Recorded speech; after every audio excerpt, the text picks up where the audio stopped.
Hello दोस्तों, welcome back to our YouTube channel SLD educational academy. आप सभी को एक बार पुनः स्वागत है इस प्यारे से YouTube channel SLD educational academy पर।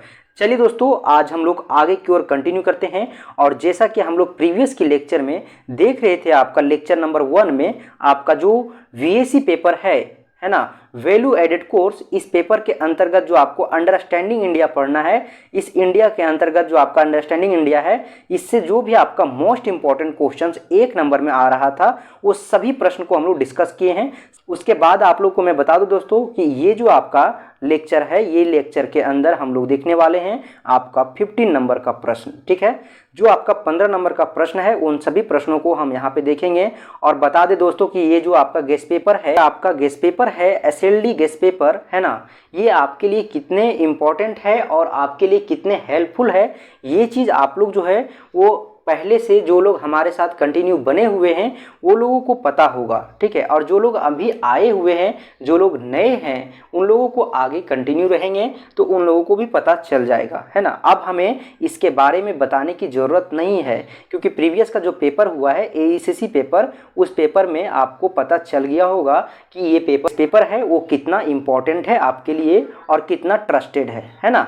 तो आप लोग जो है वो हमारे साथ कंटिन्यू बने रहें। जो चैनल पे नए हैं वो लोग, आप लोग क्या कीजिएगा कि आप लोग जो है वो चैनल को एक बार सब्सक्राइब कर लीजिएगा और टेलीग्राम चैनल को ज़रूर ज्वाइन कर लीजिएगा, क्योंकि वहाँ पे आपको इसका पीडीएफ जो है वो गेस्ट पेपर का जो पीडीएफ है वो मिल जाएगा। ठीक है, तो आप लोग हमारे साथ कंटिन्यू बने रहें और बिना देरी किए हुए हम आगे की ओर बढ़ते हैं। और आपका जो प्रश्न है वो 15 नंबर का हम देखते हैं कि कौन कौन सा आपका प्रश्न है। ठीक है, जो प्रश्न है आपका, ये सभी प्रश्न भी इम्पॉर्टेंट है, लेकिन इसे हम आगे के लेक्चर में डिस्कस करेंगे, नेक्स्ट लेक्चर में। ठीक है, जहाँ पे आप लोगों को ये जो आपका क्वेश्चंस है, ये आपका क्वेश्चंस जो है वो तोड़ के आपका 2 पार्ट में पूछा जाएगा, जो आपका 7 नंबर और प्लस 8 नंबर के टाइप्स में आ सकता है। ठीक है, और अगर ऐसा नहीं आया तो आपका जो है वो डायरेक्ट क्या होगा कि एक ही क्वेश्चन आएगा जो कि आपका 15 नंबर का होगा, है ना। तो चलिए दोस्तों, देखते हैं जो आपका दीर्घ उत्तरीय प्रश्न है, यानी कि जो आपका 15 नंबर में क्वेश्चंस जो आने वाला है उन सभी प्रश्नों को। तो आप लोग जो है दोस्तों कंटिन्यू हमारे साथ बने रहें और वीडियो को एक जरा सा भी आप लोग स्किप नहीं कीजिएगा, क्योंकि स्किप करने के बाद आपको बहुत बड़ा नुकसान हो सकता है। ठीक है, देखिए दोस्तों, यहाँ पे आपको जो है वो पहला क्वेश्चन जो पूछ रहा है वो है आपका जैन धर्म, है ना, जैन धर्म के विकास की विवेचना कीजिए, है ना। भारत में जो जैन धर्म है ना, जैन धर्म, उसका विकास किस प्रकार से हुआ है उसका हम लोग को विवेचना करना है। इस प्रकार से आपको एज इट इज़ आपको फाइनल एग्जाम में क्वेश्चंस देखने के लिए मिलेगा। वहाँ पे आपको मैं बता दूं दोस्तों कि आपको जैन धर्म यानी कि धर्म से रिलेटेड, यानी कि रिलीजन से रिलेटेड आपको एक क्वेश्चन श्योर है कि देखने के लिए मिलेगा ही मिलेगा। ठीक है, तो आप लोग जो है वो जरूर से इस प्रश्न को कर लीजिएगा। साथ ही साथ आप लोग क्या कीजिएगा कि देखिए यहाँ पे आप लोग को हम टाइप्स बता देते हैं कि किस तरह से आपको प्रश्न पूछेगा। आप लोग को जो है वो गेस्ट पेपर में मेंशन किया हुआ है, एसएलडी का जो गेस्ट पेपर है उसको आप लोग देख लीजिएगा, आप लोग को टेलीग्राम पे मिल जाएगा, है ना। यहाँ पे देखिए, जैसे आपको यहाँ पे जैन धर्म पूछा है, ठीक इसी तरह हिंदू धर्म के बारे में भी पूछ सकता है, या फिर मुस्लिम धर्म, ठीक है, इस्लाम धर्म जो है आपका है, इस्लाम धर्म, ठीक है, उसके बारे में भी पूछ सकता है। हिंदू धर्म या फिर इस्लाम धर्म के विकास के बारे में आप जो है विवेचना कीजिए, ऐसा आपको वहाँ पे पूछ सकता है। तो आप जो है वो सभी धर्म के बारे में, या फिर आपको जो है वो बौद्ध धर्म के बारे में हो, या जैन धर्म के बारे में हो, या फिर आपको हिंदू धर्म के बारे में हो, या इस्लाम धर्म के बारे में हो, ये आपका जो इतने भी आपका धर्म है, इस धर्म से आपका एक क्वेश्चन आएगा। ठीक है, तो देख सकते हैं यहाँ पे जो आपका हिंदू धर्म है, जो आपका जैन धर्म है वो क्या है। ठीक, अगर इस प्रश्न के आधार पे अगर बात किया जाए तो ये प्रश्न आपका बोल रहा है कि भारत में जो जैन धर्म है उसका विकास किस प्रकार से हुआ है, इसकी विवेचना कीजिए। तो देखिए यहाँ पे आप लोगों को आंसर इसका क्या होगा, सही है ना।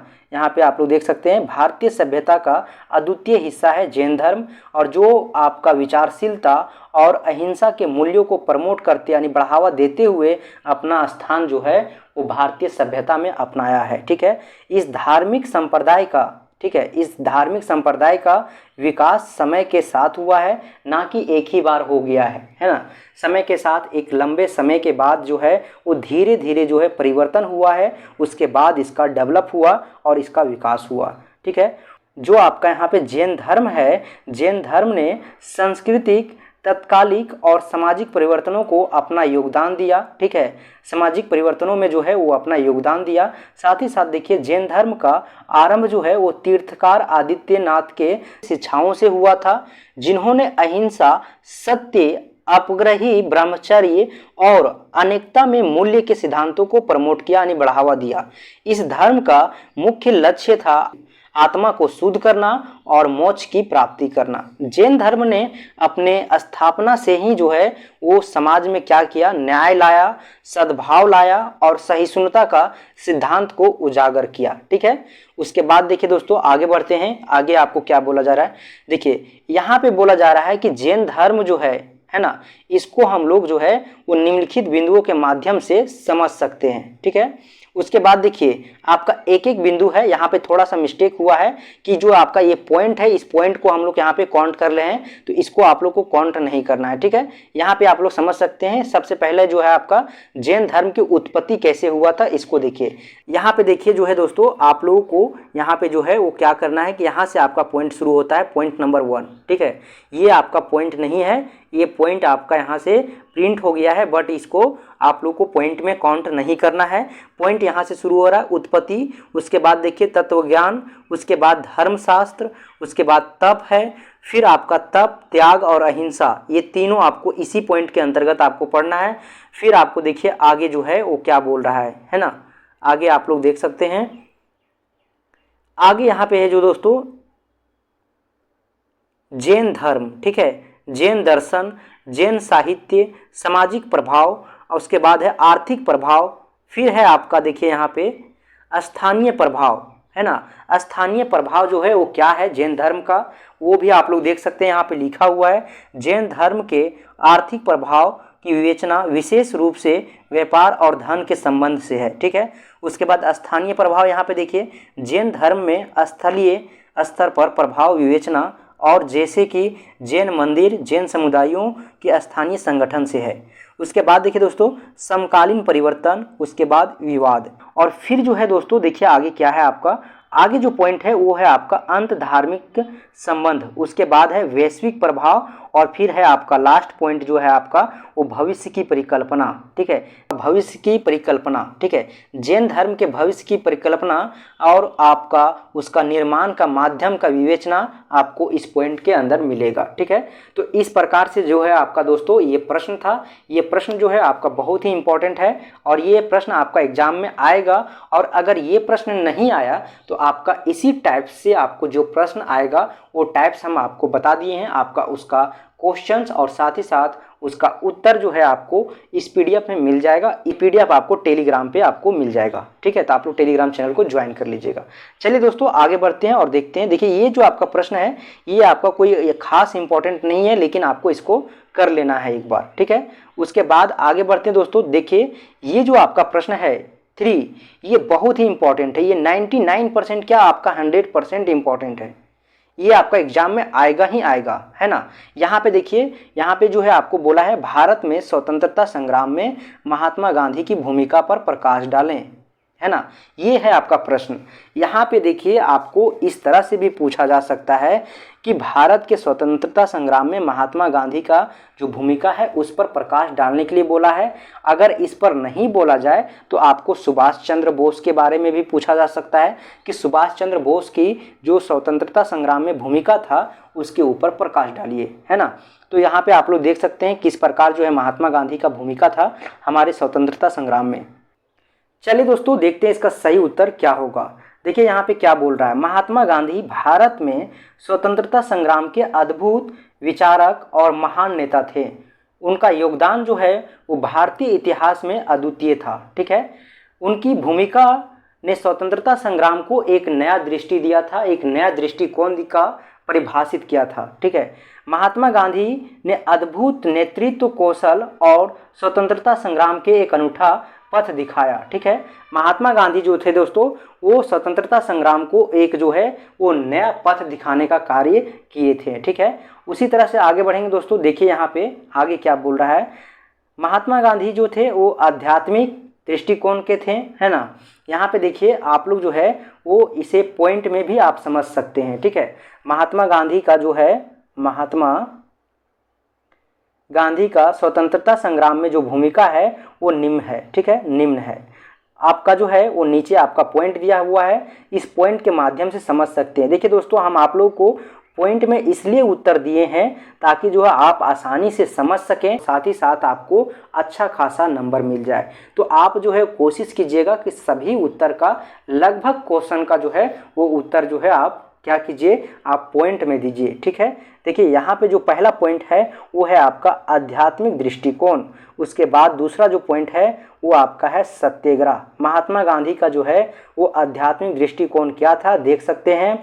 गांधी जी ने अपने आध्यात्मिक दृष्टिकोण के माध्यम से स्वतंत्रता संग्राम को नेतृत्व किए थे, है ना। उसके बाद सत्याग्रह का देखिए क्या महत्व है स्वतंत्रता संग्राम में, है ना। सत्याग्रह का जो है वो स्वतंत्रता संग्राम में क्या महत्व है, देखिए यहाँ पे बोल रहा है दोस्तों,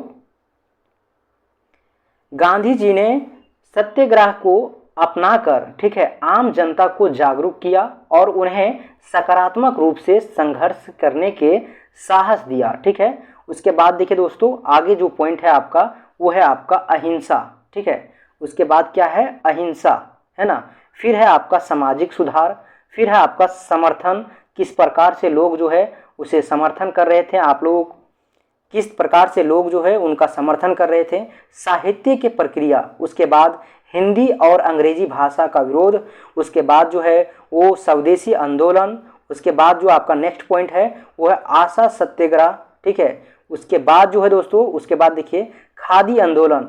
ठीक है, आप लोग को पता होगा कि गांधी जी ने खादी आंदोलन को जो है आधार दिया और जिससे जो है वो लोगों को स्वावलंबी बनने में प्रेरणा मिला। ठीक है, उसके बाद देखिए हार्दिक संयम, उसके बाद है आपका राष्ट्रीय एकता और फिर आम जनता का समर्थन। ये सभी पॉइंट आपका बहुत ही इंपॉर्टेंट है, ये सभी पॉइंट को आप लोग देख सकते हैं। यहाँ पे हम आप लोगों को अगर एक एक पॉइंट कंप्लीट करने लगे तो समय बहुत ज़्यादा लगेगा और आपके पास समय लिमिट है। ठीक है, आप लोगों को एक बार जो है वो यहाँ पे हम एक्सप्लेन कर दे रहे हैं, लेकिन आप लोग PDF से आप लोग पढ़ लीजिएगा, है ना, और आसानी वे में आप लोग समझ लीजिएगा। ये हम यहाँ पे इसलिए एक्सप्लेन कर रहे हैं दोस्तों ताकि जो है आप लोग को समझ में आ जाए। देखिए यहाँ पे जैसे आप ये है कि आपका हार्दिक संयम क्या है ना। उसके बाद राष्ट्रीय एकता क्या है, गांधी जी ने राष्ट्रीय एकता को बढ़ावा दिया, भारतीय को एक साथ आगे बढ़ने के लिए जो है प्रेरित किए। ये सभी जो है आपका राष्ट्रीय एकता के अंतर्गत आता है। उसके बाद देखिए दोस्तों, उन्होंने जो है वो अपने आदर्श को सत्याग्रह और अहिंसा पर आधारित रखा, जिससे उन्होंने ब्रिटिश साम्राज्य को क्या किया, ब्रिटिश साम्राज्य के खिलाफ आम जनता को क्या किया, संगठित किया। ठीक है, गांधी जी का कहना था कि अहिंसा जो है वो परमो धर्मा है। ये सभी बात आप लोग गांधी जी के बारे में जान रहे होंगे और इन्हीं सब चीज़ों के बारे में आपको लिखना है। तो चलिए दोस्तों, फिर मिलते हैं हम लोग एक नए वीडियो में। तब तक के लिए आप लोगों को बहुत बहुत धन्यवाद। हमारे साथ इसी तरह कंटिन्यू बने रहे दोस्तों। फिर मिलेंगे हम लोग एक नए वीडियो में जहाँ पे हम लोग आगे के प्रश्न को कंटिन्यू करेंगे।